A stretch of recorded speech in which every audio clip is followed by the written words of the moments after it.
예, 이종구 박사님께 질의하겠습니다. 간단히 말씀해 주시고요. 사우디아라비아를 비롯한 중동과 국내 메르스 발생에 있어서 공통점과 차이점, 양상에 있어서 공통점과 차이점 3가지 말씀해 주세요. 그 공통점은 동일한 바이러스라는 것이 공통점이고요. 다른 점은 거기서는 이제 계속해서 환자가 생길 수 있는 여건인데 우리는 이제 들어오는 겁니다. 중동에서. 들어와서 이제 하나의 이제 사람이 들어와서 이렇게 소동을 일으켰는데 그 점이 이제 다른 거고요. 우리나라에서 왜 이렇게 번졌느냐는 것은 아마도 병원의 안전 문화가 다른 나라하고 좀 다르지 않겠나 이렇게 생각합니다. 한 가지죠. 그러면 여쭤보겠습니다. 동일한 바이러스라는 것은 바이러스 변이가 없었다는 것인데요. 우리 한국에서 처음에 얘기했을 때는 바이러스의 변이가 있는 것을 유전자 2부위만을 확인했고 전체 부위를 확인하려면 외국에 보내야 된다. 뭐 이렇게 계속 말씀을 했었거든요. 근데 아까 말씀하시는 거 보니까 국립보건원 결과에 의하면 바이러스의 변이의 증거는 없었다 그랬습니다. 그래서 유전자 변이가 없다는 것을 완벽하게 확인한 것인지 아직 추가로 결과를 기다려야 되는 것인지 확인 부탁드립니다. 간단하게 말씀해 주세요. 유전자 전체 중에 뭐 2개의 부위만, 대표적인 부위만 보신 것인지 전체적인 걸 파악한 것인지. 제가 그쪽을 하고 있기 때문에 제가 답변 드리겠습니다. 전체를 다 봤습니다. 전체 추가 결과 볼 필요는 없다 이 말씀이죠? 전체 부위를 다 봤습니다. 예, 알겠습니다. 그럼 뭐 다른 나라 결과 볼 필요는 없다 이런 것이고요. 그 다음에 비말 감염이고 공기 감염이 없기 때문에 지역 전파 가능성은 없다. 이종구 박사님 그렇게 말씀하셨잖아요. 근데 에어로졸 감염 가능성을 물어보니까 에어로졸 감염은 특수한 경우 기도 삭간이나 아니면 뭐 산소 마스크 사용 시 있을 수 있다. 이렇게 얘기를 하셨거든요. 사스 같은 경우 그랬다. 그러면 의료기관 내에서 기도 삭간이나 아니면 뭐 공기산소 마스크 이런 거는 중환자실 내에 상존할 수 있는 상황이잖아요. 네, 맞죠? 메르스 환자를 볼 때도 있는 상황이죠. 그러면 에어로졸 가능성, 전파 가능성을 중환자실이나 아니면 메르스 환자를 보고 있는 음압 격리 병상 같은 데서는 조심해야 되는 게 아닌지, 지역 확산의 공기 전파는 없지만 그런 경우에는 있을 수도 있으면 의료인이나 의료기관에 미리 대비를 하도록 권고해야 되는 건 아닌지 간단하게 답변 부탁드립니다. 예, 저희들이 토론을 그 부분에 대해서 토론했습니다. 그래서 결국 의원님 말씀하신 대로 그런 제한된 상황에서 일어난다. 따라서 이제 의료인은 상당히 조심을 해야 된다. 근데 그 발표자를 보면은 공기 감염이 아니기 때문에 지역 전파의 가능성은 없다. 이렇게 말씀하셨고, 에어로졸의 가능성은 사스 때도 보고된 바와 같이 그런 경우에 있을 수 있다. 이렇게는 하고, 국내 메르스 상황에서 의료기관이나 의료인이 조심해야 될 포인트로 나와 있지는 않거든요. 저희가 있는 자료에 어디에도.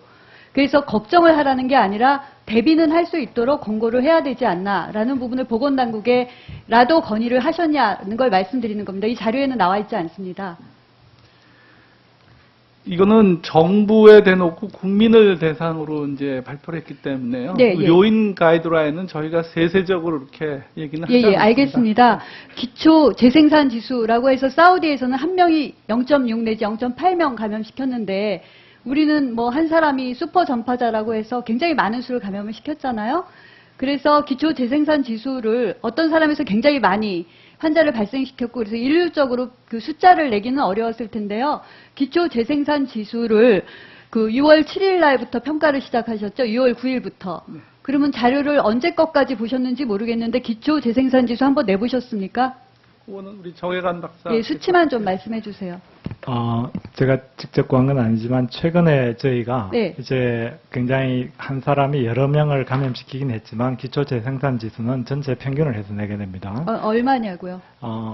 그건 제가 공식적인 수치는 아닌데 네. 아마도 2에서 4 사이의 값을 취하는 것으로 지금 4요? 추정되고 있습니다. 그것은 알겠습니다. 정확한 것은 아닙니다. 네. 여쭤보는 이유는 1번 환자는 직간 접촉으로 한 27명 감염시켰다. 이렇게 되어 있고 14번 환자인가요? 그분은 한 직간 접촉으로 70명까지 전파시켰다. 이렇게 되어 있잖아요. 네. 그렇기 때문에 0.6 내지 0.8보다 상당히 많을 거다. 이렇게 예상을 할 수도 있거든요. 근데 2 내지 4라는 거죠. 그분들을 다 포함해도. 예, 그것은 사우디에서 관찰된 것과 병원 감염에서 감염된 우리 것과는 국내 이번 비슷합니다. 건을 네. 6월 9일부터 네. 평가를 하셨으니까 6월 7일까지 평가한 거에서는 이내지 사였냐 그런 말씀을 드리는 겁니다. 그것은 정확한 것은 아니지만, 제가, 그냥 러프하게, 예, 거칠게 예, 봤을 예, 때는 하나 그 정도 사이 여쭤볼게요. 값을 취할 것으로 이종구 박사님께 추정됩니다. 여쭤보겠는데요. 그 병원 내에서 준비가 안 돼 있었다. 그죠? 이 병에 대해서 너무 무지했다. 메르스 발현은 예상하지 못한 일이었으며 대부분의 의료진이 질병에 익숙하지 않았다. 근데 저는 이거를 국민이나 의료인에게 할 얘기는 아니라고 생각하거든요. 그 WHO에서 국가 간에 어떤 권고를 하려면 정부 당국에서 국민이나 의료기관에 잘 알렸는지 그거를 검토한 이후에 의료기관이나 국민에게 얘기해야 되지 않나요? 국가 간 평가를 하려면 예를 들면 메르스가 발생한 지는 3년, WHO에서 인정한 거는 2년 반 됐는데 제가 알기로는 이 발생 이전에 저는 검토를 했습니다. 메르스에 관해서 질병관리본부가 공식적으로 자료에 나타난 거는 매뉴얼 하나 만들고 그 다음에 확진검사 세팅하고 국내 및 국제심포지움 학자들이랑 한번 하고 그 다음에 의협이나 병협이나 의료기관 안내나 대국민 안내, 공항 안내 이런 거 한 적 없는 걸로 파악했습니다. 제가 자료에 의하면. 그러면 국가에 그런 부분에 대한 지적을 했어야 되지 않나 싶은데 병원 내에서 무지했다, 국민이 몰랐다 이렇게 돼 있습니다. 그래서 저는 이종구 박사님은 국내 전문가로서 참여를 하셨잖아요. 그래서 그런 상황을 확인을 하셨었는지 여쭤보고 싶습니다. 예, 저희들이 논의를 다 했었습니다. 그런 상황에 대해서 국민한테 얼마나 이제 의료인 교육이나 이런 것들이 얼마나 잘 진행됐는지를 확인을 해봤더니 그래서 말씀드리는 게 논의가 중요한 게 아니라 결과에 나와 있어야 메시지가 된다고 생각을 해서 말씀드리는 거죠.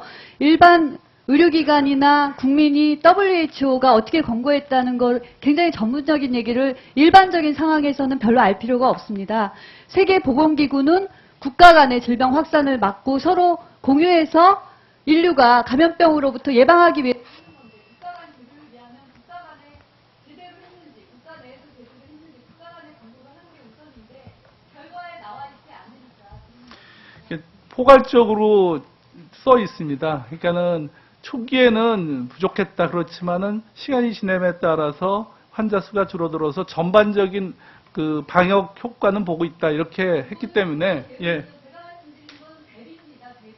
유일 이전의 대비를 말씀드립니다. 대비에 대한 얘기가 중요했거든요.